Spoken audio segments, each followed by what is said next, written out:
This is the Dreadful Podcast on TV Podcast Industries. We're here with part 6 of our Penny Dreadful coverage. We're covering season 3, episodes 1 to 3.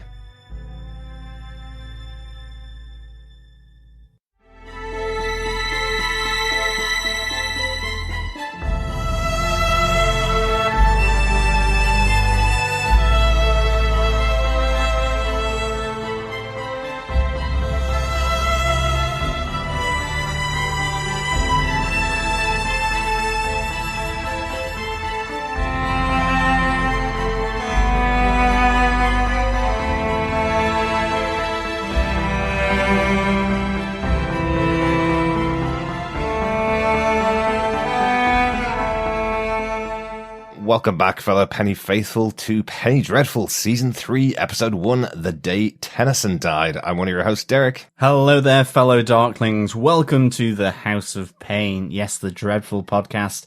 I am one of your other hosts, John. Just the two of us here this time for our coverage of Season 3 of Penny Dreadful. Will we start this off with talking about the elephant in the room? I know there's no elephants in this particular episode. Well, yes, that Ray has left us for the time being, and it isn't because it's Season 3. Nope. It's just because he has a very, very busy March. He certainly does. He certainly does. So he won't be here for much, I think, or if any, of Season 3 of Penny Dreadful. We hope to get him back for our discussions about Penny Dreadful, City of Angels as well. Yes, absolutely. He has gone sailing off to the Arctic along with old John Clare, the creature. But he will be back. He will be back, yes, for City of Angels, and hopefully maybe for the last part of this season 3 of Penny Dreadful, which is, as you described, the actual elephant in the room. Yes, it is. Or the elephant man in the room, dare I say it. There you go. Yeah, getting on to season 3 itself, I haven't got that much memory of season 3. I remember watching it, remember getting to the end of the series and going, that was okay. It wasn't as good as season 1 or season 2, but it's been a long time since I've seen season 3, and everything I think I remember so far comes up in the first 3 or 4 episodes of this show. So I don't know how much memory I have of the end of the season, but I know among Penny Dreadful fandom, this one is much maligned, let's say.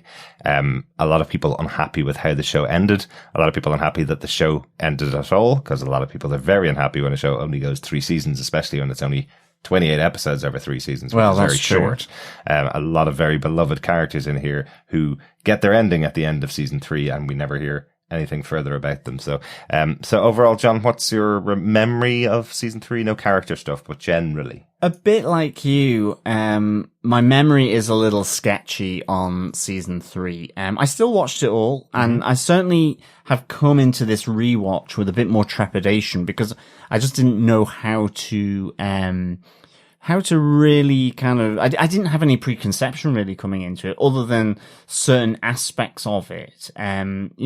Overall, this is much more disparate than the previous 2. You've in seasons 1 and 2, you have the company of Malcolm, Vanessa, Ethan, Victor, and Sembene, working together, and with Mr. Lyle coming in, certainly in season 2.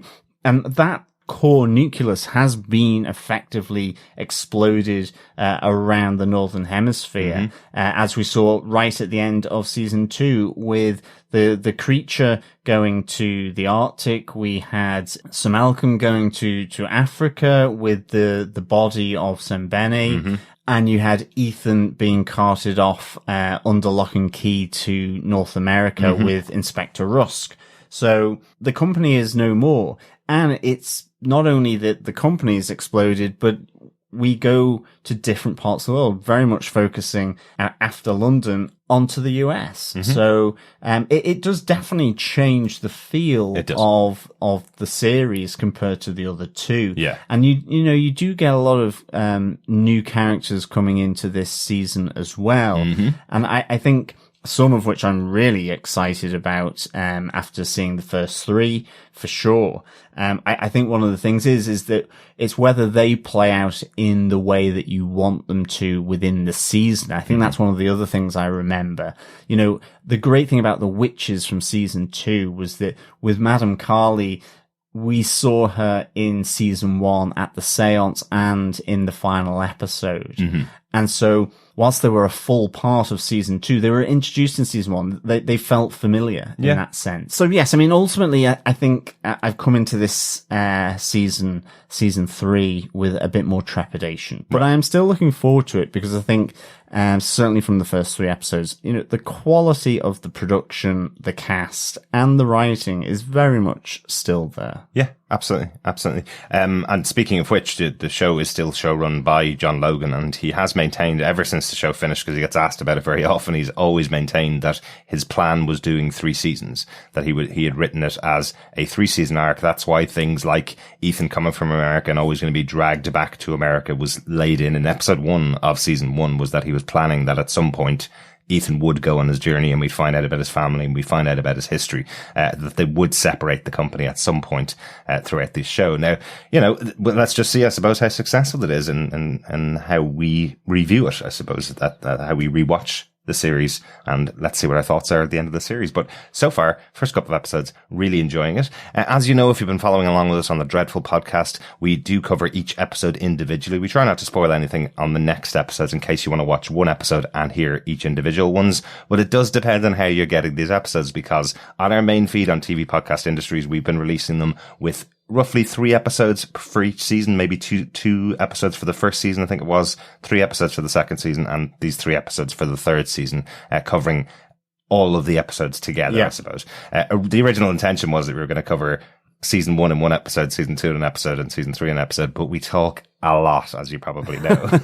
And we've ended up being able to put out half an hour to 40-minute episodes about each discussion of each episode of Penny Dreadful. So hopefully you're enjoying this rewatch before we kick into Penny Dreadful City of Angels. Really looking forward to seeing what happens on that show, because it is completely different. They call it a spiritual successor, and John Logan has been very clear about the fact that he's done with Victorian monsters. He's done with literary creatures or literary characters in his television shows. So we're not going to see that side of things. What we will see is the spiritual and the demonic side of things when we get around to City of Angels. So very little information out there so far, but by the time we finish doing these podcasts leading up to the show, I'm sure there'll be loads more information out there.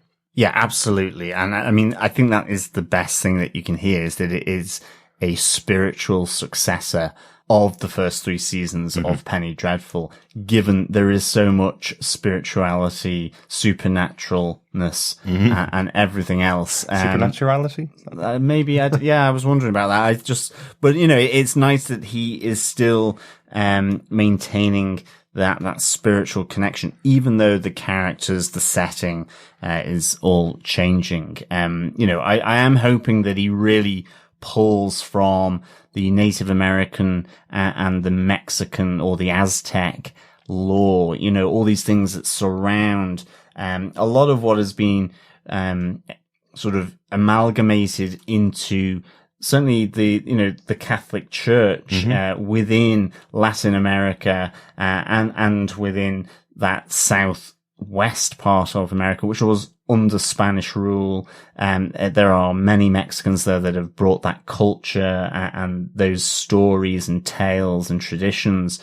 So I think this sounds really interesting. It's something that I find fascinating as well. And I think just coming back to season 3 then, one of the things that I couldn't quite fully remember was just that, they do dabble, they do dip into that Native American spirituality and traditions through Ethan and one of his other fathers, shall we say. Yes. So yeah, really, looking forward to getting into episode 1 of season 3, The Day Tennyson Died. Absolutely. 2 quick things before we go into that. Just make sure you subscribe to the podcast on tvpodcastindustries.com. We do have a feed there for all of the podcasts that we do. Everything that we do goes in there.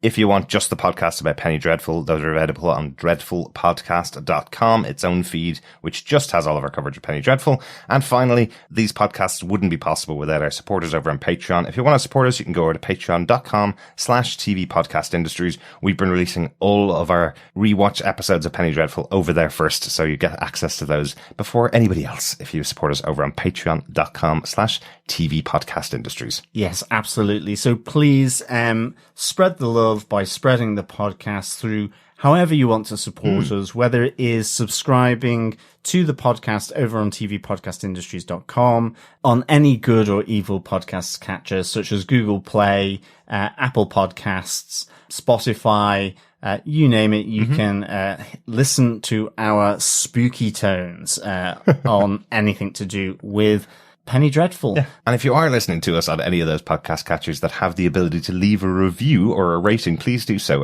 Penny Dreadful's been off air for about 5 or 6 years, so putting out a podcast during a time when the show has been off air for a long time means that nobody's actually putting up reviews for our podcast at the moment. It'd be really cool when we get into the lead into Penny Dreadful Season 4, or Penny Dreadful City of Angels, as it is properly called, that we had a few reviews up there. That'd be kind of cool. If you could do that, that would be so helpful to us. Yes, thank you, fellow Darklings. Absolutely. Let's get into Season 3, Episode 1, The Day Tennyson Died. This episode was again written by John Logan and directed by Damon Thomas. This is the third of 6 episodes of Penny Dreadful that Damon Thomas has directed, so another old hand coming back for another new episode of the show. Excellent stuff. Excellent. John, do you want to give us the summary from IMDb for this episode? Sure. Ethan is a prisoner under Inspector Rusk's watch, heading through America. So Malcolm meets a mysterious Native American while in Africa. Frankenstein gets a visit from an old friend, Dr. Jekyll. Meanwhile, in London, the bells across the city ring out following the death of famed poet Alfred Lord Tennyson. As Vanessa goes deeper into depression, Mr. Lau recommends that Vanessa gets help from a very intriguing alienist, Dr. Seward, if she'll be accepted for therapy.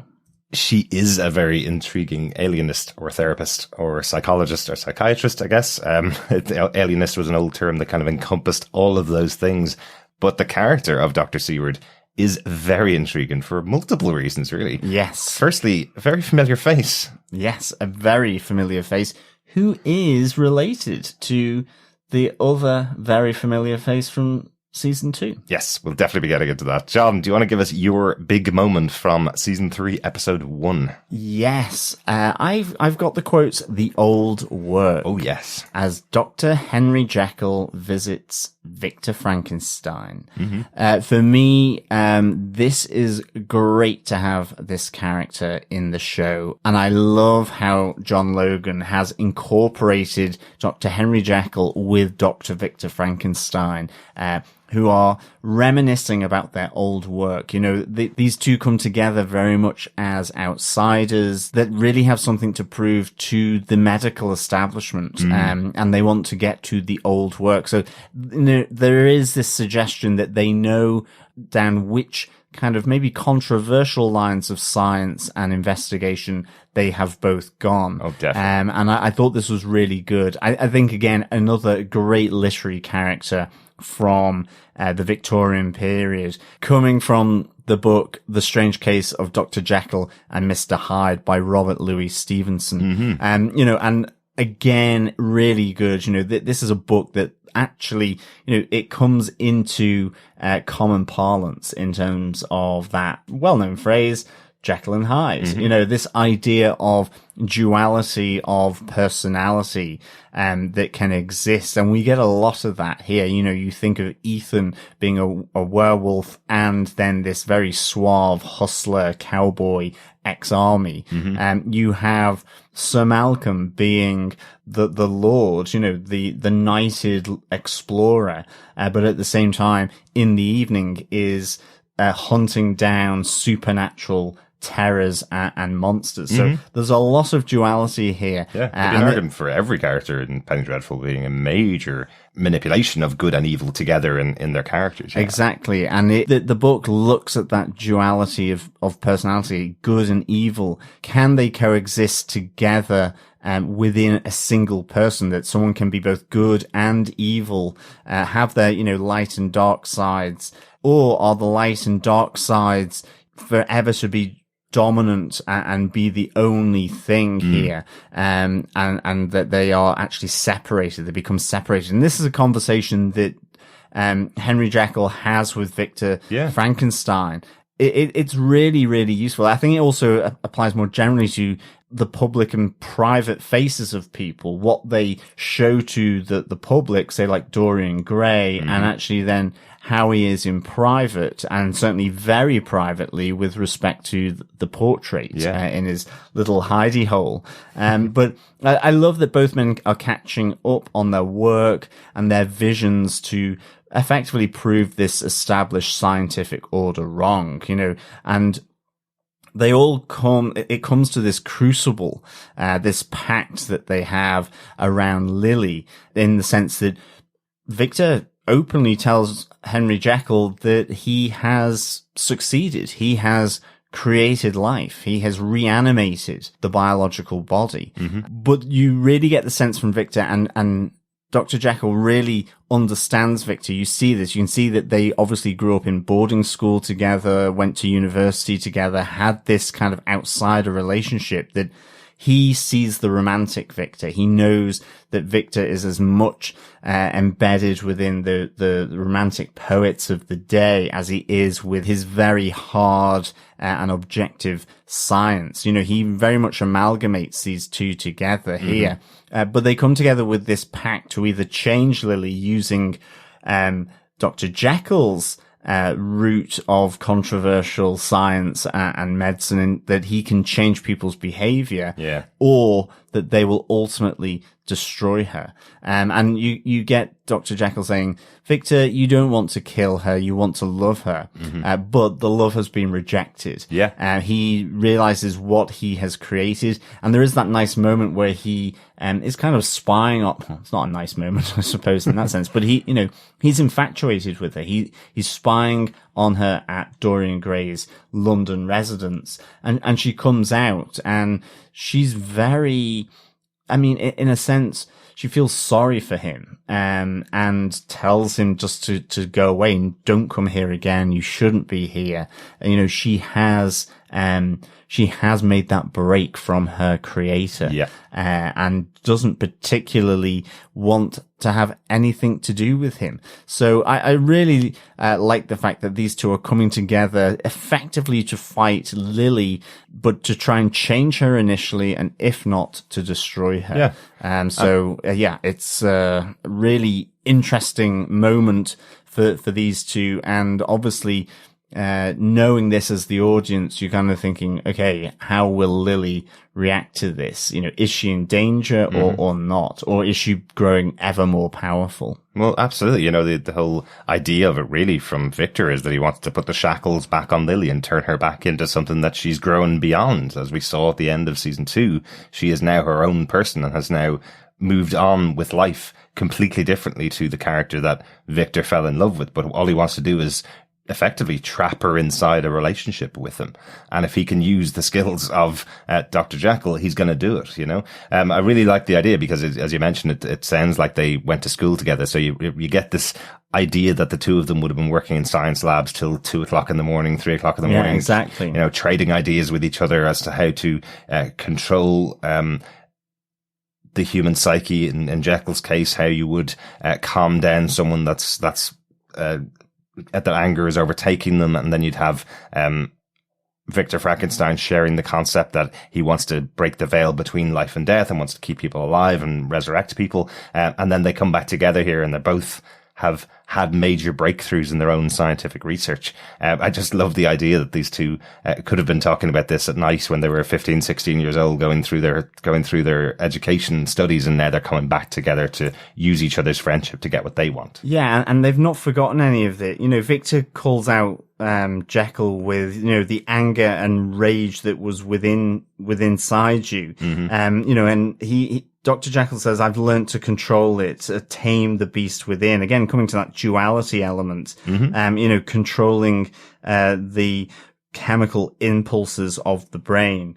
But I think you get this sense of them being very competitive towards one another, but because they're both outsiders, partly with Dr. Jekyll, because he's Indian, within an Indian in London, in white dominated London. And Victor is this socially awkward person.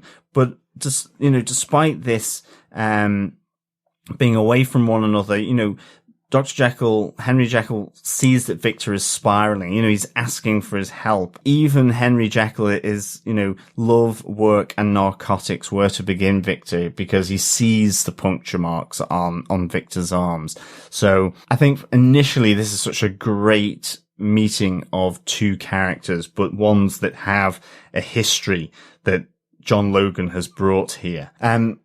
Dr. Jekyll is played by Shazad Latif, who has a Star Trek connection. He played Ash Tyler on Star Trek Discovery, who basically also had a lot of issues about identity and duality in that character. Yes. I won't do any spoilers, but certainly, yes, there was two sides to his character, the Janus of Star Trek Discovery, shall we say. Interesting. That's an interesting way to put it. Yeah. We didn't cover Star Trek Discovery, so we're not going to spoil it on the podcast, but definitely go check it out. It's an excellent couple of seasons of that show so far. Really looking forward to seeing more of it. And Shazad Latif is fantastic in that show. He's really, really good in the role that he has in there. And really good here. He does play that character on the brink of losing his temper quite often. As you may know, we also did a Marvel podcast. There's also a major connection here with the creation of the character of the Incredible Hulk from Marvel Comics. That's exactly how that character is played all the time, as he's on the edge of losing control and letting his version of Hyde take him over as well. So it's something we've seen for many, many years in various versions of pop culture and TV and books, but this is the original, and I'm intrigued to see how he's being used in this show. The original version of Frankenstein did have him working with other medical professionals and other scientists as well to try and perfect his version of Frankenstein. So the idea that you take another literary character and have him working together on this problem that Victor Frankenstein has just makes a lot of sense. It's kind of cool to have them connected this way. Absolutely. And also I'm slightly stealing from episode 2 here of this season, but I like how John Logan sort of layers in the contextual Victorian London element here. So Dr. Jekyll is working at Bedlam, which is the great Victorian psychiatric asylum and laboratory that we've seen in plenty. Again, another term that has come into parlance and is famous in many different horror areas because of this idea of the asylum, and people effectively not being themselves because of the misfiring of synapses and so on. But most notably with Boris Karloff from the 1946 film Bedlam. There you go. And Bedlam is a corruption of Bethlehem, which is itself a corruption of Bethlehem. Right. So there's corruption after corruption after corruption of where he works with corrupted minds, effectively, in that sense. I mean, that's maybe slightly unfair on the poor inmates at the asylum, but it's that idea. The concept that the people in Victorian era would have thought that. Exactly. It's that idea that the brain has been corrupted like a computer. There's something not working correctly, and there is this outward, very, very much, again, Dr. Jekyll working with what the society considers to be misfits at the time, of varying degrees of severity, in the same way that Victor, being the butcher that prepares the cadavers for medical school, working in that very sort of lonesome, socially awkward and outside of the normal day to day. So these two are like peas in a pod in that sense. Absolutely. One of the corruption of Bethlehem is said to be one of the inspirations for Arkham Asylum from Batman as well. So the place where all of the inmates are housed in the city of Gotham in Batman is supposed to be based on Bethlehem as well. So yeah, exactly. Yeah. Like the world is going to Bedlam at the moment. It may not be when this episode comes might out, not be, as I like to point out.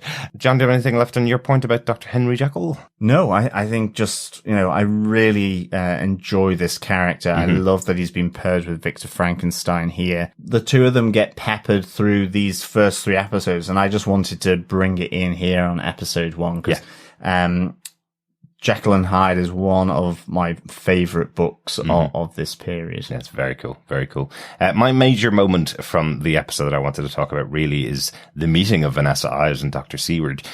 Just the starting of the season, effectively, as you mentioned earlier on, John, Sir Malcolm has gone, taking the body of Simbene away and leaving Vanessa in his home in the Murray household back in London.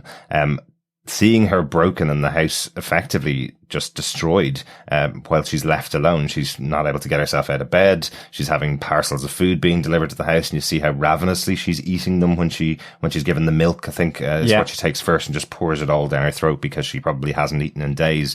And it's Mr. Lyle that comes back to help her out and sends her to this therapist, someone that helped him out and helped him accept himself, is the only kind of description we get as to what he went through, what Mr. Lyle went through, but he says that she's massively successful in what she has done for him, and hopefully she'll be able to help Vanessa out, even though he knows that it's going to be talking about supernatural things that most people wouldn't possibly believe. Remember, Vanessa has already been committed once for talking about the fact that she had supernatural experiences, so the idea that she would go and see a therapist at all is probably terrifying to her. What if she never comes out of that room again? You know, what if she's going to be sent off to another asylum because of talking to somebody about the things that are going on in her mind? So I love how we have the introduction of this character of Dr. Seward when Vanessa comes into her, because Vanessa is so standoffish with her, and she's also poking her with a stick to see if she can push her very far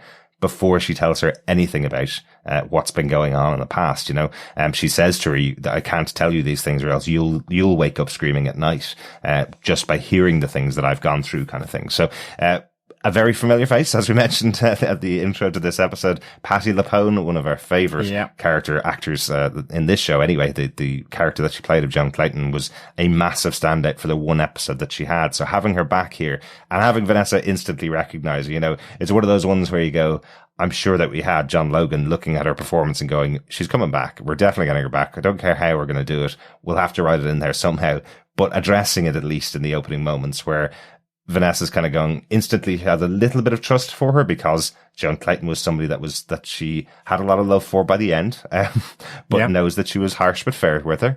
And then kind of calls out the name Joan Clayton to Dr. Seward, who instantly goes, how could I possibly know that person? How could I possibly have spent any time with her? She's a distant ancestor. So hundreds of years before Dr. Seward had arrived in the UK and arrived in England, this person existed. So she says they are our great ancestors from up north, effectively. So it's another kind of tying on the fact that Joan Clayton is centuries old, or was centuries old when she eventually died.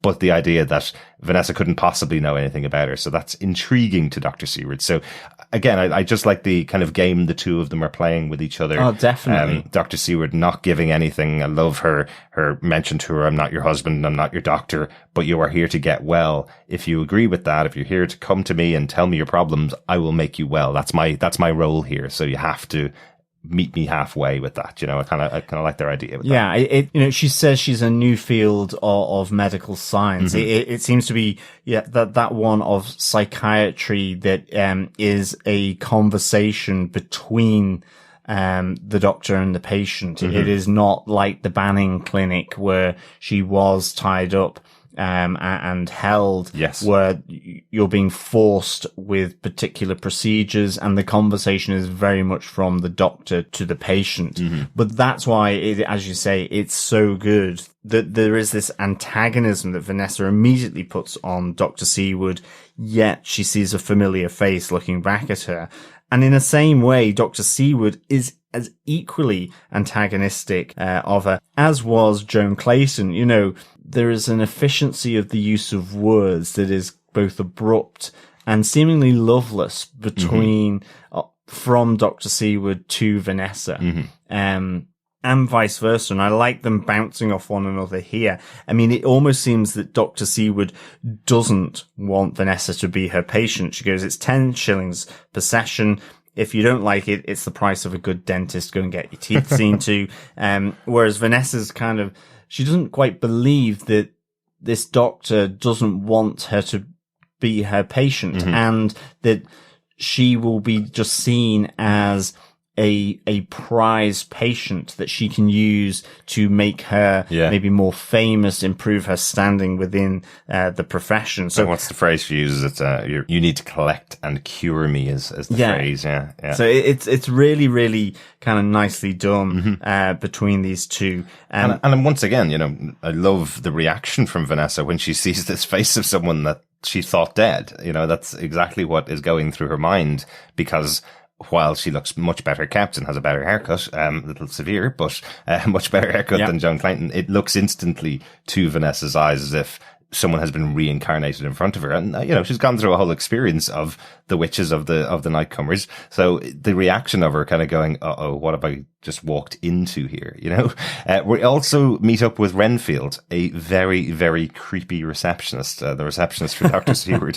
He is so creepy, even from the opening moments. And he's not really supposed to be, I don't think. Not at this moment. From that introduction. He's not supposed to be creepy, but there's just something that kind of makes your skin crawl a little bit with him. He's just a little bit creepy, when we see him at first, but we end the episode and just where I want to close out, I suppose, the point of what's happening with Vanessa. She does seem to get a little bit of help from Dr. Seward. She's told to go out and do something to make herself happy, and she pays a visit to the Natural History Museum with a little bit of prompting from the greying looking child who's selling newspapers on the street, as he's tellling her that Tennyson's died. Maybe you should take a visit in here to the Natural History Museum. It's a bit of a creepy little moment. Yeah, Dr. Seward basically tells her to go break the cycle, go and do something that you wouldn't normally do. Yeah. And in going to the Natural History Museum, she's looking at all the exotic creatures that have been effectively killed, stuffed, and put on display. But we know from season 1 that's something that she would have done herself, so it's something that would interest her, right? Yeah, exactly. I know she did taxidermy with her friends. Very weird pastime. And this is where she meets Dr. Alexander Sweet, the head zoologist, the director of the exhibit, and so on here. And yes, this is kind of, you know, that they kind of meet over taxidermy. We remember Vanessa in her recollections from season 1, where she is doing taxidermy with Mina and Peter, and they kind of connect over the taxidermy, the stuffed animals, and we have Alexander Sweet seemingly a bit on the same wavelength as Vanessa. You know, he goes, I care for the unloved creatures, those dusty cases, make sure you go to see them, because if I don't, who will? They meet initially over the scorpion displays as well. Of course. So, you know, there's a lot of symbolism here, of these two characters, which we'll be getting to when we discuss episode 2. Definitely. Not going to spoil it all here. No, not at all. But that was my main point, just the introduction of Dr. Seward and this return of Patti LuPone to the show. So I'm delighted to have her back, and I think their relationship here is quite intriguing. Any notes for the first episode that you want to talk about without spoiling anything from the second episode, John? The main notes, Dr. Seward and Renfield are both from Bram Stoker's Dracula. Renfield actually being the original lawyer that goes out to Transylvania to Dracula's castle to start the process of Dracula buying up the properties around London for him to move to. That's right, before Mr. Harker, yes, who was Mina's supposed husband. Yeah, the fiancé. Yes, in Dracula, and then yes, that's right. Okay, so yes. So that's a nice little tie-in here. And then Dr. Seward, the character was John Seward in Bram Stoker's Dracula, where he is connected to the Harker family and Mina, and is there to, is one of the first doctors to come into contact with the vampiric state that some of the characters enter into after a good old nosh around the neck. On the neck. Yes, exactly. So Patti LuPone also playing a character from Dracula. Very cool. We will talk about the other 2 storylines that happen in this episode, the stuff with Ethan and Hecate and the stuff with Malcolm Murray and his new partner. We'll talk about those in the next episode, because I think they're kind of alluded to a bit in this episode, but we don't see enough of them to really talk about them as major points. And there's only two of us, so we'll talk about them a bit more in the second episode, I think. Yeah, exactly. I think the only other big thing from this episode that we have to really mention, and it involves Renfield,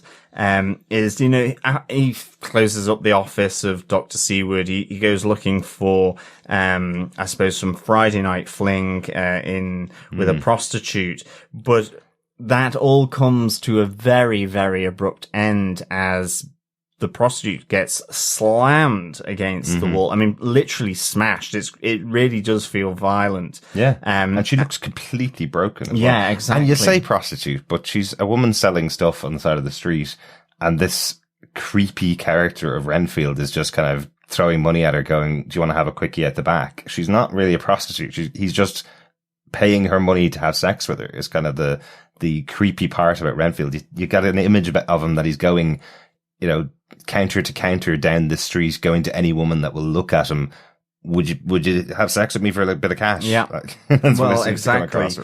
But he gets whisked into the darkness, and we come to a new, I suppose, nest of vampires, or at least their familiars, with this sort of defunct looking warehouse. A great sound effect, really, as then their master arrives, and he effectively, lets it be known that he is Dracula. Yes. And he does enroll Renfield into his move towards Vanessa, that he says, you will learn more and inform me. You will open her secrets to me. And he finishes it off with, give me your neck, give me your throat, give me your blood. I am the master. I am Dracula. This is very much, it feels to me, this idea of a reflection of season 2, where we found out about the two brothers cast out of heaven.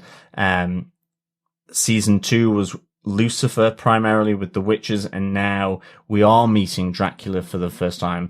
In a sense, the vampire, the head vampire who had Mina, or at least was there at the Grand Guignol at the end of season 1, that was not the master. That Absolutely. was just the master for that nest at the Grand Guignol. Yeah, it's a nice reminder, isn't it? Because, it was mentioned back in season 1 that was never the end of the story. That was always a sub-level master, I suppose. They hadn't reached the top level. All they were trying to do was get Mina back, basically. But there was one other person that was actually chasing after Vanessa. So nice that at the start of this season we get that. One last thing, because we didn't mention him, John Clare's trip to the Arctic as well.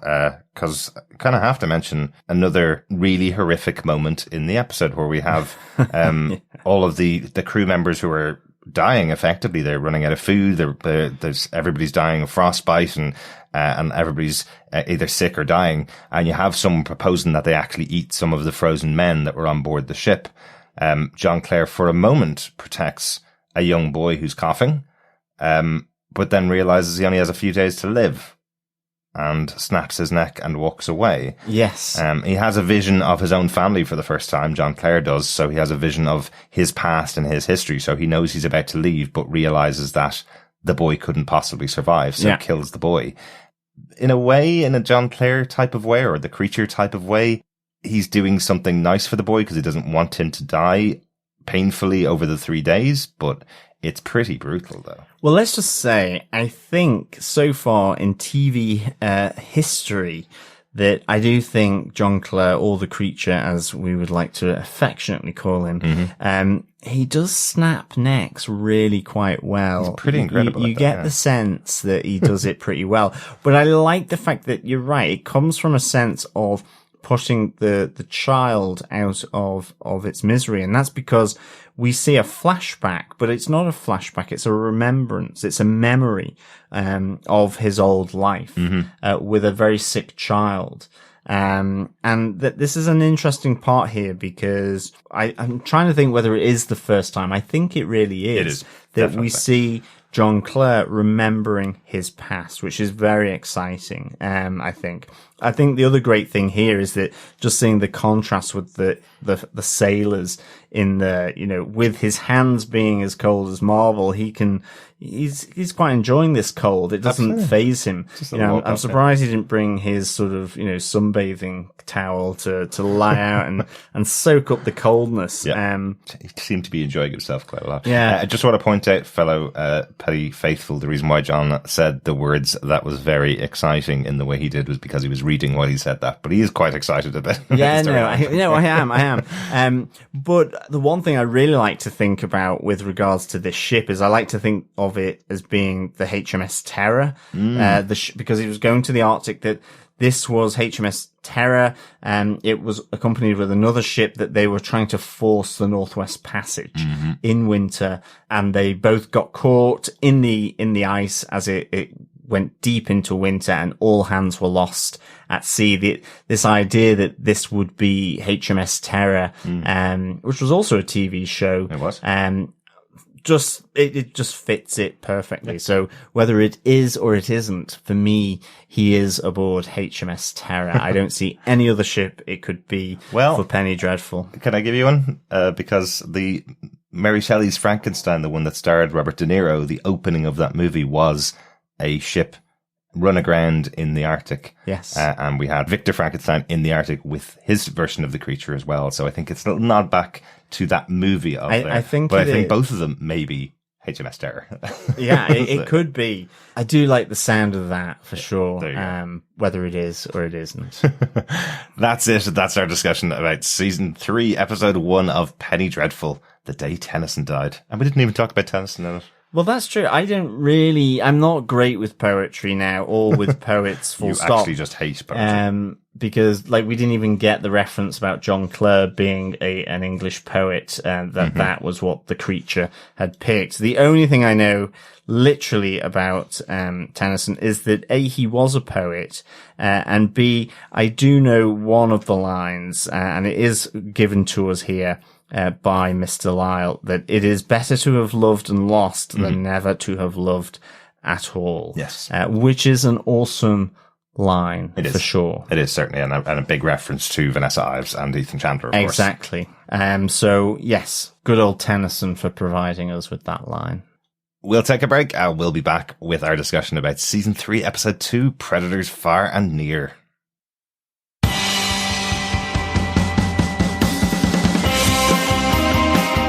Hi, I'm one of the High Priests of Khonshu Ray, and I have the sacred privilege of providing you, the loony listener, with a podcast honouring Marvel's very own Moon Knight. So join me and a host of others at Into the Night, a Moon Knight podcast.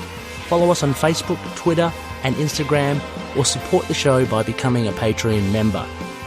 Into the Night, a Moon Knight podcast. It's time to get your Khonshu on.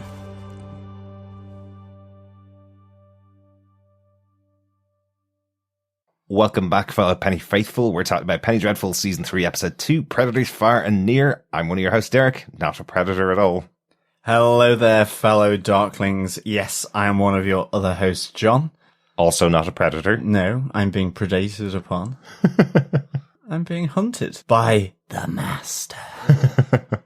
Everyone's being hunted by the Master, it seems, doesn't it? Yes, it certainly does.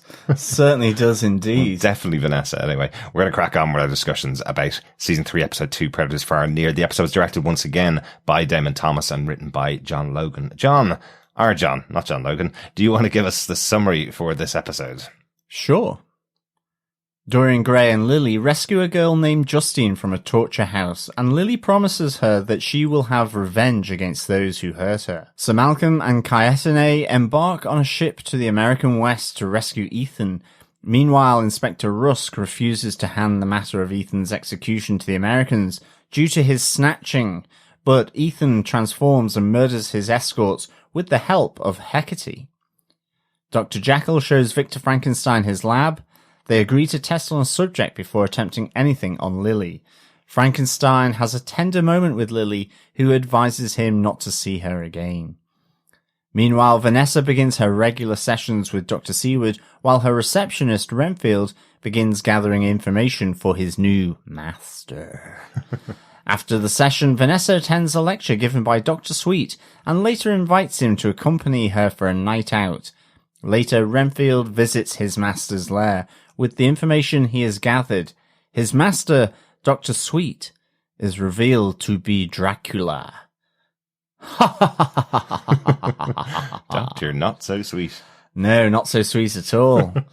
Yes, those eyes were great as he looks up to slit his wrist to allow Renfield to feed. What a great image. Fantastic. Loved it. Really, really cool. Yeah, really nicely done. One thing I'm so glad about is that they didn't keep this a secret for very long, because you kind of knew in episode 1, didn't you? Yeah, you knew any chance encounter with someone who was charming was not going to be the encounter it looked like on the face of it. Especially for poor Vanessa. No, exactly. It seems like it's a guarantee that the person's going to be a bad person. She's just had a pep talk from Mr. Lyle, who has given her some sound advice to get her back on her feet.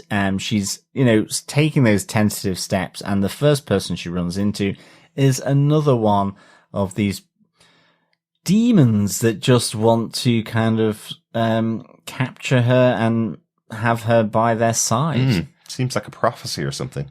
It really does. Oh, it was a prophecy. It was, yes. She is Amunet, who will walk with Amun-Ra. Maybe. Or will she? Exactly. Will Dracula be successful where Lucifer wasn't? Exactly, yeah, interesting stuff. John, do you want to give us your big moment from season 3, episode 2? Yes. I've got another quote to start off my point here. Do your people always speak so enigmatically? This is Sir Malcolm to Kaetenay, who is played here by Wes Studi, who I loved from Last of the Mohicans. Oh, yes. Absolutely loved him from Last of the Mohicans. So I'm a big fan of this actor. Just primarily, I think, for that movie. And I like these two characters together. Kaetenay is this defiant Native American.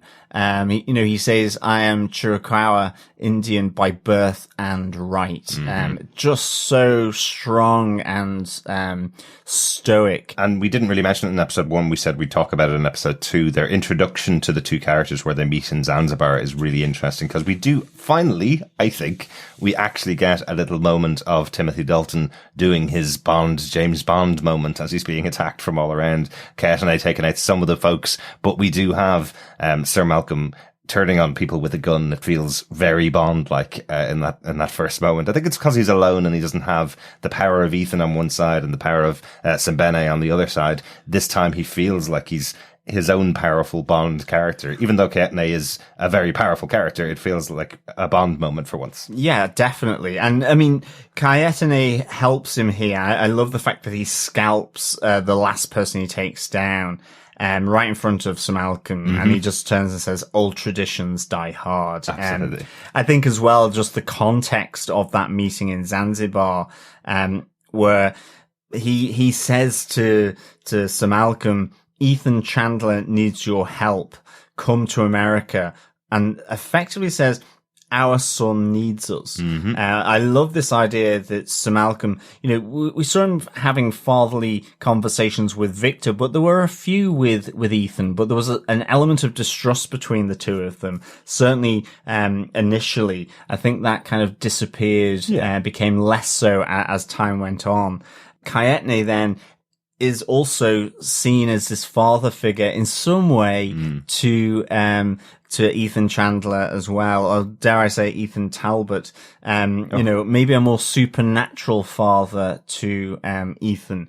But one of the great things is, Sir Malcolm immediately almost fobs him off, but he says, "But you were born to fight the demons of the earth and sky." And I think this is one of the things that I love about these two interacting. They're both stoic figures.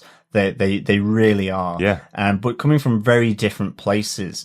I think one of the great things I liked here is when Malcolm stands up for Kaetenay on the train as they're traveling across the vast interior of the US to try and track down Ethan. There are two American redneck cowboys that are effectively throwing racist abuse, saying he shouldn't be in the first class carriage.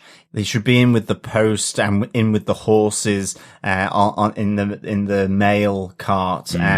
And Malcolm stands up to these two redneck cowboys, and I love the fact that Sir Malcolm really puts the fear of God into these two rednecks to effectively back down. But Kaetenay is just so defiant, and I really enjoyed this. I think the other thing that I really like is just this dipping into Native American spirituality and culture. Kaetenay says our son needs us, and he speaks to Ethan across the spiritual plane, using some kind of smoke or psychoactive drug. It's just a great kind of nod to the fantastic traditions of the Native Americans, and I think that I think the reason why I so enjoyed this is because we've had these moments in the previous seasons where Ethan has described what he's done to Native Americans as being in the US Army and the great Indian wars that happened in terms of as America moved westwards across that vast interior of America. Well, the Europeans, Yeah. And to finally sort of find out that he has this father figure in Kaetenay, seemingly one that is at odds, because when he does speak to him across that spiritual plane, he really doesn't seem to like Kaetenay. There is some bad blood, and no love lost between these two. There's the great line which suggests the nature of their relationships, where he says, "Look into my eyes. Did they look at you when you killed them?" says Ethan to Kaetenay. And yes, is this the King Wolf? Is this in the same way as Dracula is the master of vampires? Is this, patient zero within the werewolf community? I like that kind of idea. I like the idea of a werewolf community. I think that's quite cool. Well, werewolf pack, maybe. Yeah, a pack, yes. Exactly. I'm probably thinking of the New Zealand movie, with all the werewolves going around. They're werewolves, not swearwolves. What yeah, we do in exactly. the shadows. Yes. Yeah, exactly. Thinking of, a nice community in sort of suburban New Zealand, sort of doing their thing. But I really like how it connects in with, effectively those really awful tales of America's treatment of the Native Americans. Absolutely. And I wanted to point out one of the things that was in the first episode as well, kind of the voiceover that Sir Malcolm's doing in the first episode. He's talking about the fact that Africa has lost its luster and has lost its romanticism now that it's full of slavers, effectively. So he is completely appalled by the slave trade that's going on in Africa and what it's done to all of the people that are there and everything that's going on there. Remember, he was an explorer and he would have been somebody that would have been an early arrival on that continent. Effectively, it's someone that had wished he'd found the source of the Nile. Was one of the things he'd always strived for, was finding that. And then he comes back to Zanzibar with the body of Sembene and realizes how much the presence of these English explorers has damaged the country of Africa. Yeah. So I kind of like that set Malcolm up in a new way for this season to go and explore the Americas with someone who has also been hurt by the Europeans coming over and destroying America by taking the land away from the Native Americans. So it kind of sets Malcolm in a new place by going to visit Zanzibar in himself, I think, which is just a nice touch that they did at the beginning of season 3. Definitely. And I think, the great thing about that communication that Kaetenay does is that within, the spiritual traditions of Native Americans, you have this animistic, religion and shamanistic religion where, animistic is that, trees, the landscape, the environment, animals are deities in themselves, have this spirituality that they worship. That's right. Yeah. And the shamanistic were, different states of consciousness are reached.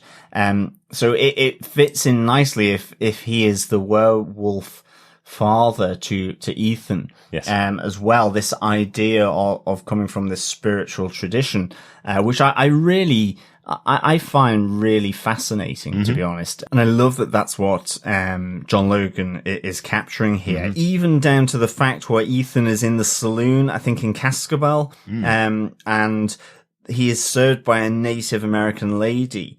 And he gives her a warning before he turns because it's a full moon. He says, "You can leave this room right now. I'm one of Kaetni's tribe."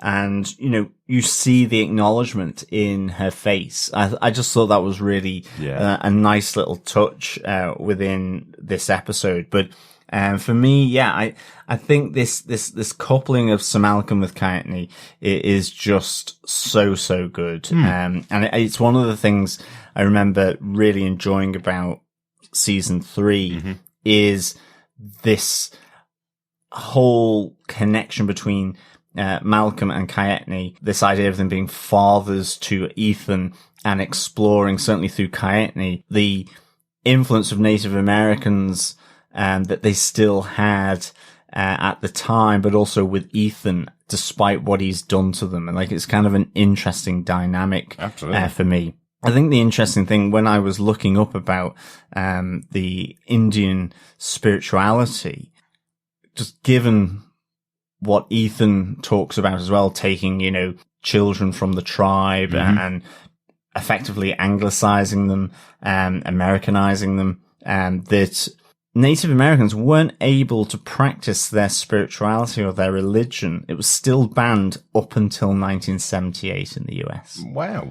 Which I was gobsmacked at. So it just shows you to what extent, that First People has been suppressed here. And so I root for Kaetni. Absolutely. Yeah. He's a great character. Great new addition to the series. I did think it was interesting having Hecate paired up with Ethan. That's kind of interesting, isn't it? The coupling between the two of them, especially because she joins him in the attack, becomes the nightcomer, comes out of the wall and kills some people around him. And then she's kind of going, so we together now? Is that, are we going around all of America and we're going to rule? Is that what's going to happen now with the wolf of the Lord? And you kind of see with him going, she caused so much trouble for him and his entire group last season. So would he be willing to work with her? Would he need to work with her? Is there any particular reason that she's giving him other than the fact that she is a very powerful witch? It is the start of a really interesting and potentially odd dynamic. Yeah.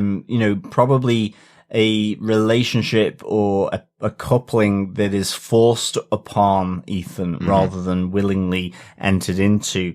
But I thought that was really, I thought that was an interesting, thing to bring Hecate back here. But it makes sense, as you say, given the whole, scene in his room, towards the end of season 2. Yeah. It's a nice little touch as well. Also, just to say, to the question, do your people always speak so enigmatically? Kaetni does answer yes, which is it's a nice little play on those, I suppose, dare I say it, those Western films where you do have that kind of wise, spiritual Native American, and he's just kind of it's our stick. Exactly. I'm owning it. Shut up. I like it. My big moment from the episode really is just the reintroduction of Lily and Dorian, because we didn't really get anything of them in episode 1, and they were two major characters finishing off the season as two supernatural beings and two immortal beings now working together. So getting to see their plan to begin with, I suppose, what the beginnings of it and what they're going to do with them in season 3, I thought was really interesting. We've seen some brutality in this world, this Victorian world that John Logan created for the first couple of seasons, but I think the opening of this episode probably feels more brutal than anything we've seen before. Yeah. This group of rich old men sitting in a room waiting for a young girl to be beaten to death in front of them. Dare I say, it's almost like a precursor to a snuff movie. Yeah, that's what it felt like. That this was the Victorian equivalent to the snuff movie. They would kidnap someone to kill them, and they were willing to pay significant money to watch that. And they're watching her be killed. It's not like they're even participating. It seems they're just watching her be killed. Like, it's really disturbing in the intention. And the minute that Lily and Dorian pull out their guns and kill everybody in the room, you're absolutely rooting for them. You know, this new character of Justine is introduced here, being saved by Lily and Dorian. I kind of like the tiny twist to villainousness that we have in Lily when she does bring Justine in. There's no comforting whisper from her telling her she's safe. She doesn't say that. She says, "You're mine," to Justine. So, interesting. So recruiting from these downtrodden women in London is where we start with their new plan, I suppose. So, so intrigued to see, what happens with them. I love that they, bring her to Dorian's amazing apartment in London, and then treat her really well, bring her to her new home, and then tell her if she's willing to join them, they will have a monumental revenge on the men of London. I think it's a great moment. And I kind of like having Dorian in this kind of supporting position to Lily. You know, it's interesting that she would even team up with Dorian, considering the feeling she seems to have for any man. But I suppose him being an immortal and him being another supernatural being is kind of what gets him a pass in a way. Yeah, he's different. Actually, it almost feels like she's treating Dorian in the same way that he has treated other people previously. Mm-hmm. He's connected in with them because they're different. She's doing the same because he's not like normal men. Yeah. But will she get bored of him like he has previously? Which is an interesting question moving forward in terms of this relationship. Mm-hmm. There is just one other moment that was in the episode as well that I wanted to talk about. I know we talked about it in episode 1 already, with Victor and Lily having their meeting, because Victor's been watching Lily from outside of her apartment. But I really liked the scene, so I want to talk about it a little bit more here again. Sorry, I know there's loads of other stuff to talk about in the episode, but there's a tenderness to Lily with Victor, where she's saying to him, "I know I was your first love. I get it. I know you were a virgin before we slept together. I understand that, but you'll move on. Everybody has a first love they have to move on from. You can't be sitting outside the house here." And you would expect that Lily would actually kill him. You know, but she's very tender with him. She's saying, "I'm not the person that you fell in love with. If you continue to stalk me, you will see the person I'm becoming, and you're not going to like it.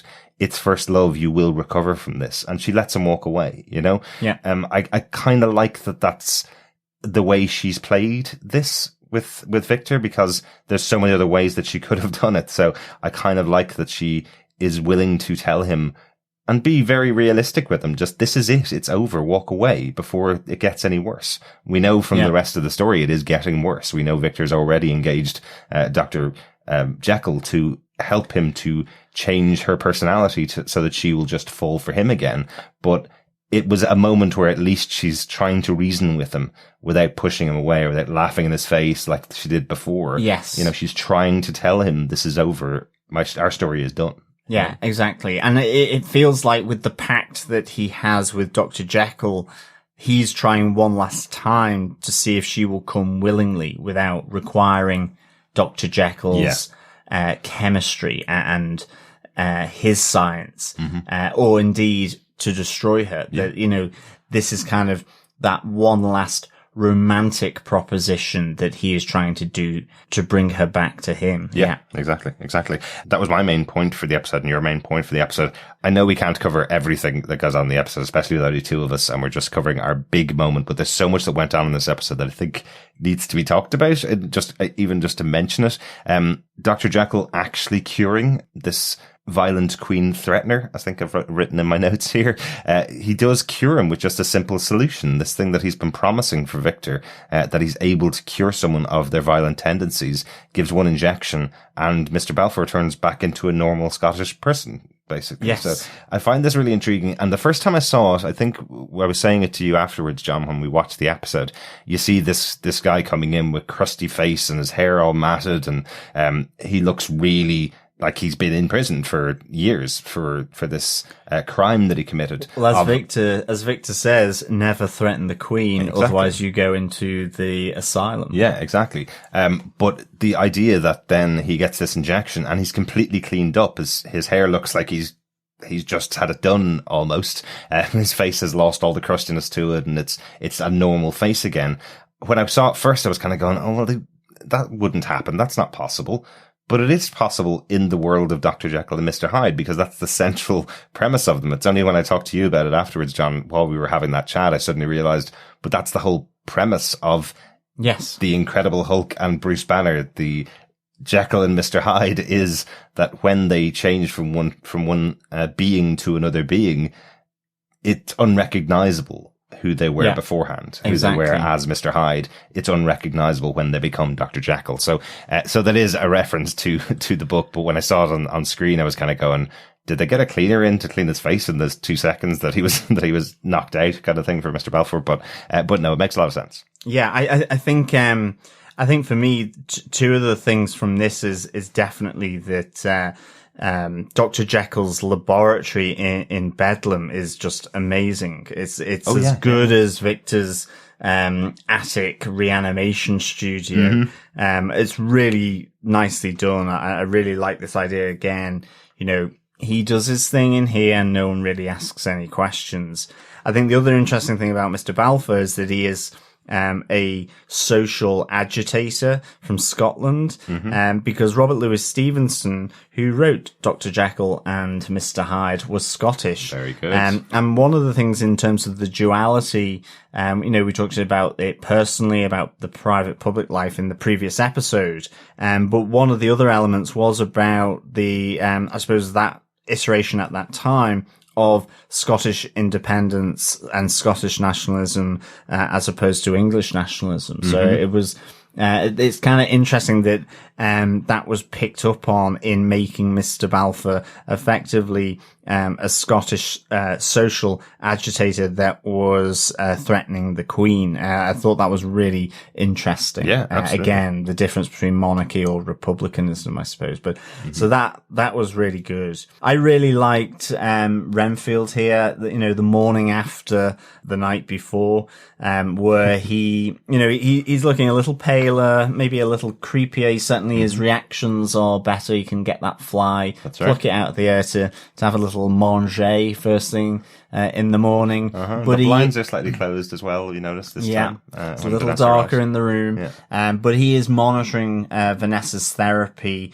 which are on those great gramophone, the wax cylinders, in return for blood from Dracula, that he brings the information back.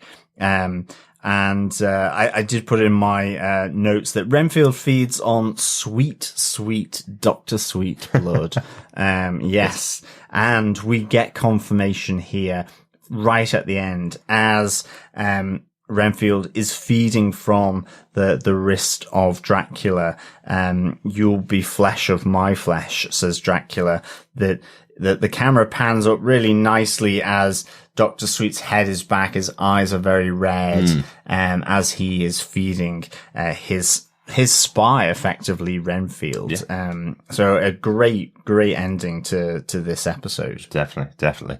Only other thing to note for me in the episode is how they're keeping Inspector Rusk involved, because now he seems to be joining the Pinkertons to go on the search for Ethan. He caught his man once before. Will he catch him again this time? So interesting that Inspector Rusk is going to be following Ethan on his journey across America. Yes, he's enrolled the federal marshal this time, a Franklin Ostow. The actor who plays Franklin Ostow was in the Channel 4 series Shameless, which was about a council estate in Manchester, which was hilarious and has been adapted into the US as well. Absolutely on HBO as well, I think.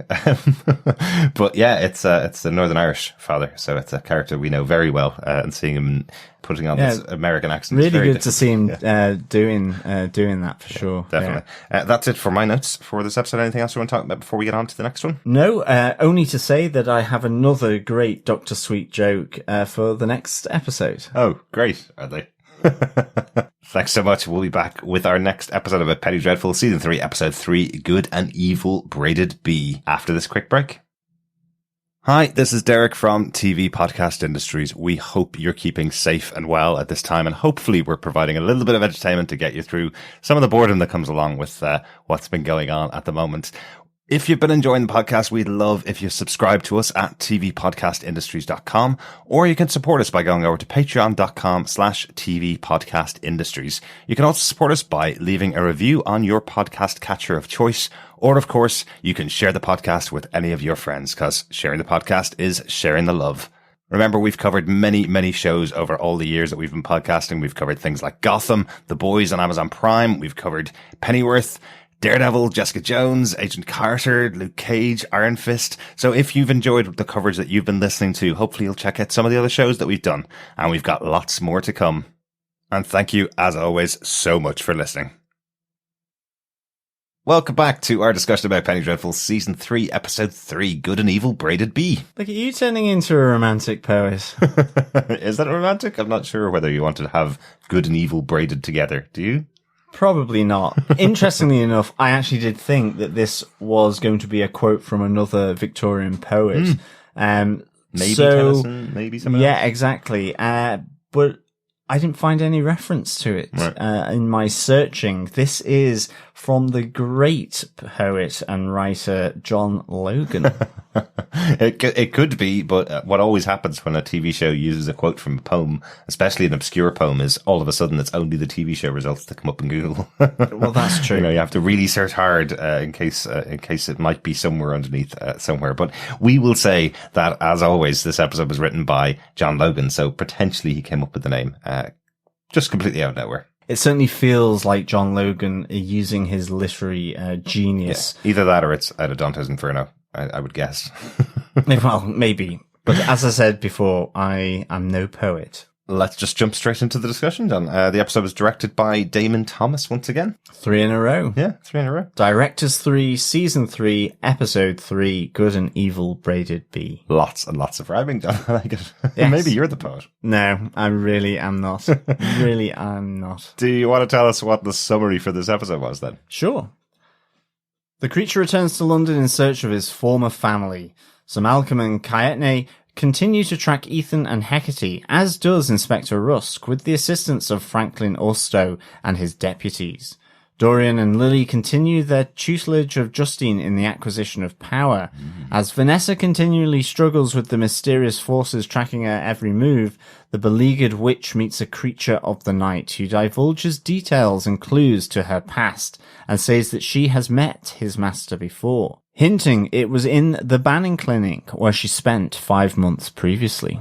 Ooh, you see, Season 3 wrapping all the way back around to Season 1. Yes, exactly. Wasn't a very good decision by someone to tell Vanessa this connection. No, not at all. Whilst I absolutely approve of his choice of telling her in the mirrored fairground attraction, which is always great for a horror, going off script, shall we say, against the wishes of the master, doesn't end well for this poor familiar, unfortunately. So I suspect the boy familiar that we've already seen will now take his place. Oh, possibly, yes. Yes, because he is thrust aside quite violently and then fed upon by all the familiars in the warehouse. Yeah. Either that or Renfield's going to take his place. One or the Maybe. other, I guess. But I think if Renfield showed up at the doctor's surgery looking like that, I think Vanessa would be very much on the ball to realise something wasn't quite right with Renfield. Very true, very true. But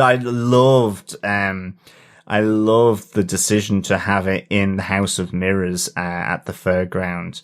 It is one of those classic scenes for anything to do with horror where you just have your own reflection coming back at you, and then you see someone that you either shouldn't see, don't want to see, and then you don't know which is the real version of it because of the mirrors. It is just pure classic, and I thought that was a great little moment from this episode. And a vampire being able to be seen in a mirror, which they're not supposed to be able to be done. Well, that's it. But he's not a vampire. He's a familiar. He's a familiar, exactly. So a nice little touch there that's able to do that. Yeah, well, that was one of the things I was trying to see with Dr. Sweet as well, was did his reflection show up in the mirror? And I think it did. Yeah, but I think that's fine. It would be very hard to work in the National museum surrounded by glass, if he didn't reflect in that glass, somebody would notice pretty quick, wouldn't they? Definitely, yeah. I mean, and also my little joke on Dr. Sweet for this is obviously he takes retribution on the familiar for going up to Vanessa and spooking her effectively, because on the basis of that, she effectively goes cold towards Dr. Sweet. So dare I say it, that he's a little Dr. Bittersweet at this at the moment. Never prepare the joke or underline that it's going to be a joke. I know. But what else can I do? If I just said bittersweet, it would sound like the musings of someone who should be in Bedlam, with Dr. Jekyll injecting me with his various chemicals. But I needed to set it up, even though it was a terrible joke. It was okay. It was okay. Let's get on to our big moments from the episode. What's your big moment from episode 3 of season 3, John? I've kind of hinted at this before. It's the creature remembering his past. Yes. And not only that, but beginning to follow up on his history, on his past. And I really like seeing the unfolding of the backstory like this. You know, we've seen it in snippets of the earlier episodes where, you know, he sees his son ill in bed, and that gets him to effectively snap the neck of the kid on board the ship that's locked in ice. That's right. We see him coming to this apartment in Chinatown. It's actually quite a nice moment because he sees Vanessa and Dr. Alexander Sweet, and he smiles because he recognizes Vanessa. And even though he's about to go over to her to say hello, and then Alexander Sweet comes in, and you're kind of thinking, will he take this as a form of rejection? And he doesn't. He's happy that she's happy. Exactly. Because that's what he is looking for. And that's a really nice moment. But in this moment, I think it's in Chinatown, he's suddenly drawn to this room above a Chinese restaurant in Chinatown. And he goes and inquires about the room to see who it is that used to live there. Are there any records? And he's not getting any form of help from the guy. He's kind of fairly trying to fob him off, really. He's like, you either take it for 10 shillings a month or get out. And this is because, you know, we've seen his memory coming back to him where he sees his wife and his son in this apartment with him during happier days. And I like then that this contrasts where as he's trying to track down where they've gone, the people who used to live here, he tracks his wife and son down to the workhouse. They are destitute, and his son seems like he's got consumption as well. But there's a great moment where he's looking through the rafters. He's gone up into the loft of the workhouse, and he's spying on them. It calls back to him spying on the actress in season 1, but you know that this is different. There's a moment where you see like the old wooden ship on the window ledge in the room, and you'd seen it previously in their flat above the Chinese restaurant in Chinatown, and all these memories flooding back to the creature. And he decides to support them by robbing the rich, so he's becoming Robin Hood almost. He's robbing the rich, or at least at this one time, to give to his family to support them. Snapping the necks of the rich to give to the poor. Well, that's true, yeah. And I just think this is really nice, that they find this money and he's looking at them from the rafters again, from the loft, and you see the warmth filling him in terms of this good deed. I suppose for me, the thing is, will this simply end in another rejection for the creature? The ones that he loves, he's had rejection from Victor at birth. Lily didn't want to be with him at all. Neither did the actress led him to being kicked out of the theatre by Vincent. The daughter of Mr. Putney, Lavinia, at the waxworks, he thought she was kind and ended up really just fulfilling her dad's evil plan to effectively put him behind bars and make him part of his gruesome act. So he's always found his kindness or the love that he wants to give is a curse, with the exception probably of Vanessa. And I'm just there going, will this end in that being further solidified in his mind that his former wife rejects him because of how he looks, or his son, or the fact that maybe because of his death, that's why they find themselves in the workhouse? Yeah. Or is the rejection one from the fact that they're both dying in some ways, at least with his son? I think this could be really, really interesting. This is almost like a seminal moment of the creature's continued evolution of his feelings and so on. Yeah. But I'm kind of a little concerned for him that it's just going to be another rejection from the ones that he loves or gives love and kindness so easily in this sense. Yeah. So, I thought this was really good. On the flip side of that though, I love the fact that Vanessa is also remembering her past through the new method of hypnotism that Dr. Seward has suggested that she uses, so that they can see into the past. And this is certainly coming from the warning from the familiar, who says that you have met the master before in the great white room. And you get this great hypnotism where Vanessa begins to remember, and the great white room being the padded cell of the Banning Clinic. Really, really great. Yeah. But what do we find here? We find an orderly bringing her evening meal, and it is the creature. It is John Clare. Now, do you think she's recognized John Clare? I'm wondering. As the orderly, because he does look massively different from what we've seen in John Clare. He looks much more like the original actor, obviously, without any prosthesis.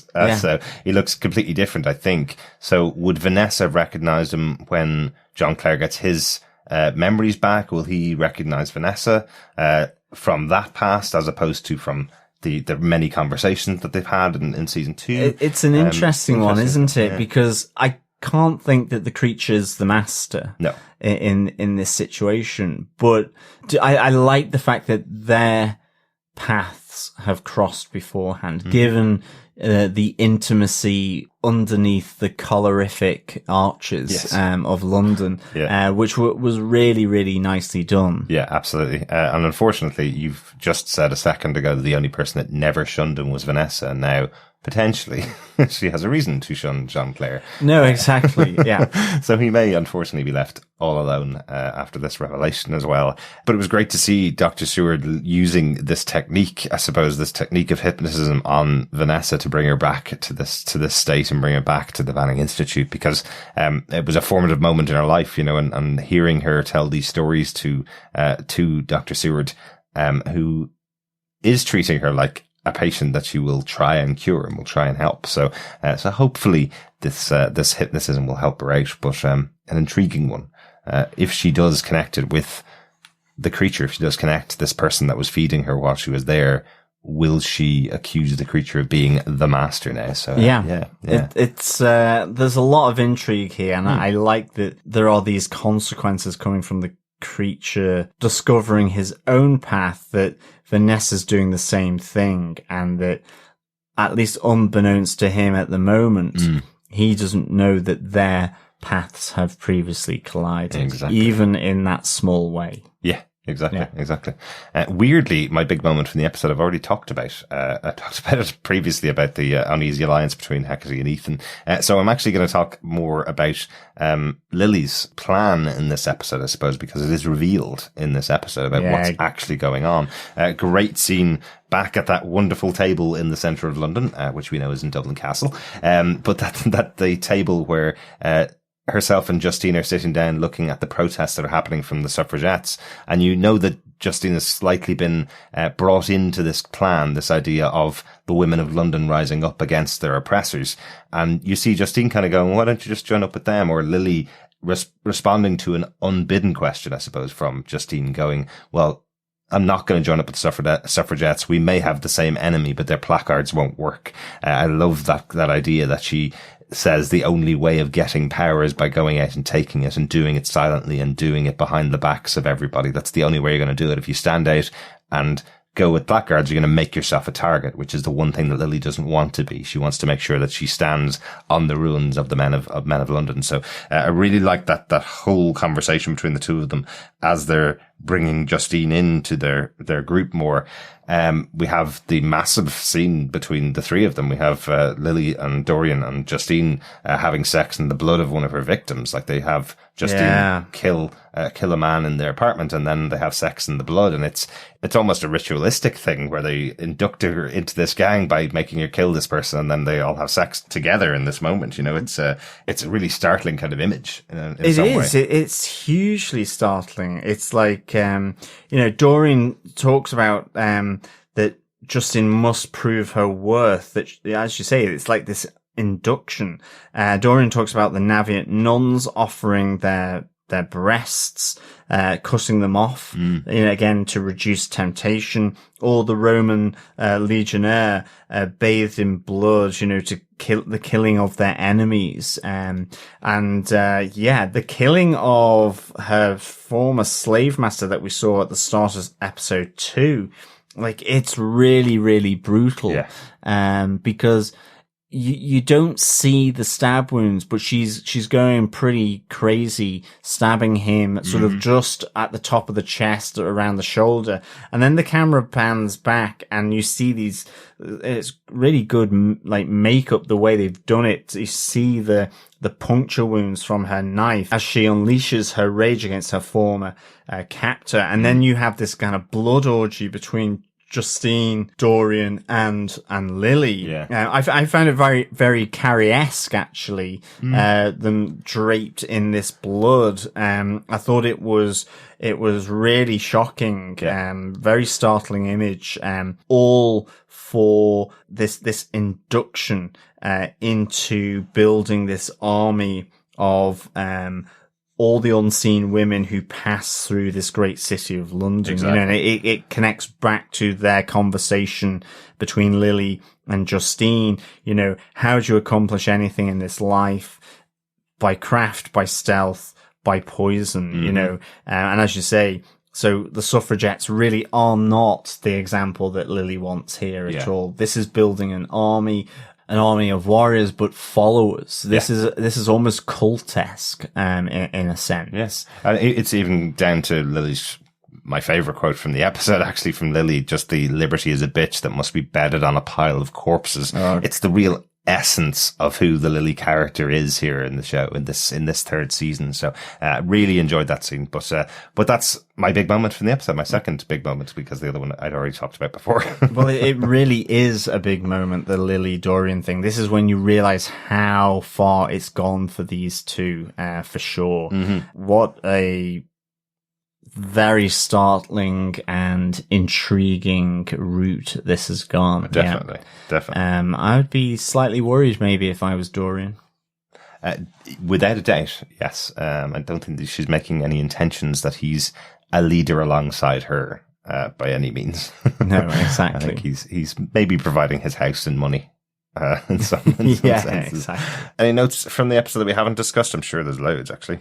For me, just the title "Good and Evil Braided Bee" is this conversation between Victor and Henry about whether, again, it comes to this duality, whether you can be both, which is what Victor feels, is that you can have both aspects of light and dark within you.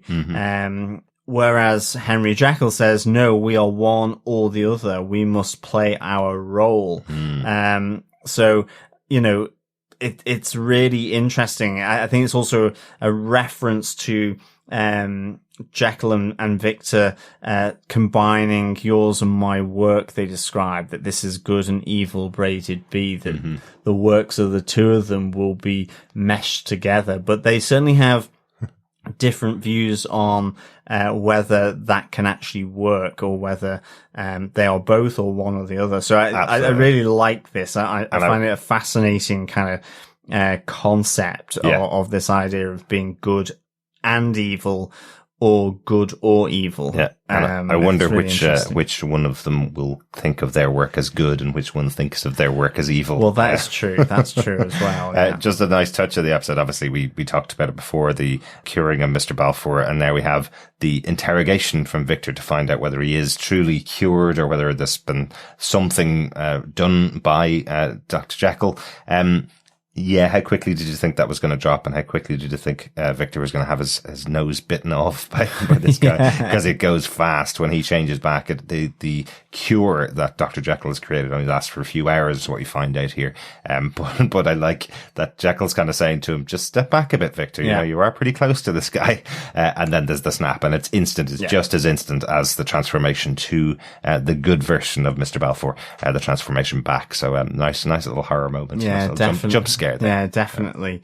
Just coming on the Hecate, I like the fact she puts on the fatal English charm as she takes out the farmer and the farmer's wife as they steal the horses. And I like that as well, back in Cascabel, in the saloon, where you've had the unleashing of Ethan's wolf on the saloon, that Inspector Rusk can identify that there were two people involved here. You see the animalistic ripping from Ethan, yet a couple of the people killed in the saloon were done by Hecate in a much cleaner, less more precise manner, I suppose. Yes, and I think he even says to this new lawman that's working with him that he needs to believe in the occult. So a slight change from Rusk in season 2, or I suppose development of Rusk in season 2. We talked about the fact that he's willing to follow any lead, no matter where it takes him. Now we're showing that he knows where it leads him. It leads to the occult. It leads to things like werewolves, because he's aware of them now. So willing to now tell other law people, guys, don't discount anything. You don't know what could be out there, That's it for my notes for the episode. Anything else from you, John? No, that's all from me as well, yeah. Overall, what did you think of the start of season 3 of Penny Dreadful? To be honest, I've really enjoyed connecting in with it. I think it's a little more fragmented, to be honest. It's you get snippets of different parts of this world in quite small chunks. But after a couple of episodes, they're forming a bigger picture. And I suppose that's normally how these things work. And maybe it's just because it's two of us, but it felt really difficult to pick out big moments, because actually it's a lot of small moments accumulated together. And I think that's why I've been trying to pick things from episode 2 when I discussed Dr. Jekyll's arrival for my main point for episode 1. Otherwise, you'd miss out on some of these things. Yeah. I think the touch with each character is much lighter than in the past seasons. I think it might be that we, in episode 1, have seen the first and last time we see Mr. Lyle within Penny Dreadful. I hope not, but I have a feeling he will be much more peripheral now in season 3, which is a shame. But I'm really enjoying it. I'm loving the new partnerships and how they're having to cope with or develop outside of that, I suppose, the relative companionship of the previous company. I was going to say safety, but I don't think anyone's ever really safe in this show. I'm very intrigued by this dark, twisted route for Lily and Dorian. I'm loving the fact that you've got Dr. Jekyll in there. I really want to see how that develops, and I like how he's been paired up with Victor Frankenstein. And of course, having Renfield and Dr. Seward, these stalwarts of the Dracula tale, reshaped and repurposed here by John Logan is just really nicely done. And in particular, that Dr. Seward is a relative of Joan Clayton, the cut wife of Ballantrae Moor. What a great idea. I think at the moment I would give this 4 bittersweets out of 5. I think it's still absolutely high quality, for sure. I think it just takes a little bit more time to get used to a slightly different pitter-patter of how the episodes go. But certainly, as well, I love Wes Studi here, as Kaetni. Yeah. And him pairing up with Sir Malcolm. And I think that's it. You want to spend a bit more time. I think maybe we've been used to John Logan lingering with the characters and really getting that luxury with them. And here, because of geography and so on, you're moving around a lot more. Yeah, I get that, and certainly with such a large ensemble now, that means your time with them is a little more fleeting than in the past. Or it's the time is accumulated over the episodes, and so I think that's why I've been just trying to sort of accumulate it together in a point on one of the episodes. Yeah. So I would give this 4 bittersweets out of 5. Oh, that's Dr. Bittersweet. Dr. Alexander Bittersweets. I really enjoyed the start of season 3, but I do feel this impending sense of when does it get bad? Because this still feels like the same show as season 2. It feels exactly the same to me and feels like it's the same characters. We know a lot more about the characters, so everything has a bit more weight to it. Everything that we're seeing in this season, it feels like you already know everything about the characters. So when something's happening, you're going, oh, I remember when that happened to the character, which you didn't have as much of when you started the show because you didn't know much about them. So now we're into season 3. We're introducing a new character, introducing Dracula, of all people. So he also comes with his own weight as well. Dr. Jekyll comes with his own weight and own backstory. So you're right. I do want to spend time with all of these characters, but they all come with a lot of knowledge in my head as to who they are. So I'm expecting things to happen as the show goes on. Whether that happens or not, I don't know, but it's a good start to the 3rd season of the show as to where we are right now. Definitely. And I think one of the things as well is, Christian Camacho, who plays Dr. Alexander Sweet, I think his portrayal is really, really good. It really pulls on that charmingness of Dracula that that almost mesmerism of what vampires do. It's almost like he's mesmerizing Vanessa with his charm in pure daylight. Oh, absolutely. There's even that scene where he has the local women of the community coming in to watch one of his lectures, and you can tell all of them are just there because he's Dr. Sweet. We've got to go and see his lectures, even though they have no interest in what he's talking about. Exactly. There's a suave sexiness there that he's pulling on, that is really good for Dracula. I think it really connects in with that sophisticated charmer and mesmerizer that Dracula can be, and not just the grotesque. So I think that's a nice thing. And I think it links very much back to what John Clare says, that the devil comes beautiful. It's a siren. So it connects in with that quite nicely. Absolutely, yeah. Thanks so much for joining us for our discussions for part 6 of Penny Dreadful about season 3, episodes 1 to 3. If you want to get in contact with us, you can email us at feedback@tvpodcastindustries.com, or you can pop over to our Facebook group at facebook.com/groups/tvpodcastindustries. You can also subscribe to the Dreadful Podcast at dreadfulpodcast.com. Leave us a review if you listen to us on any podcast catcher that has the ability to leave reviews.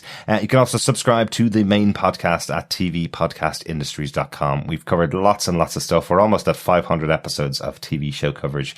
So loads and loads of stuff there for you to listen to on the various shows you might be interested in. We'll be back next time with our discussions about Penny Dreadful season 3, episodes 4 to 6. Thanks so much for joining us. Talk to you next time. Yes, thank you so much, fellow Darklings, for joining us. As always, it's a pleasure speaking with you. Remember, keep watching, keep listening, and importantly, keep screaming. Bye. Bye. Bye.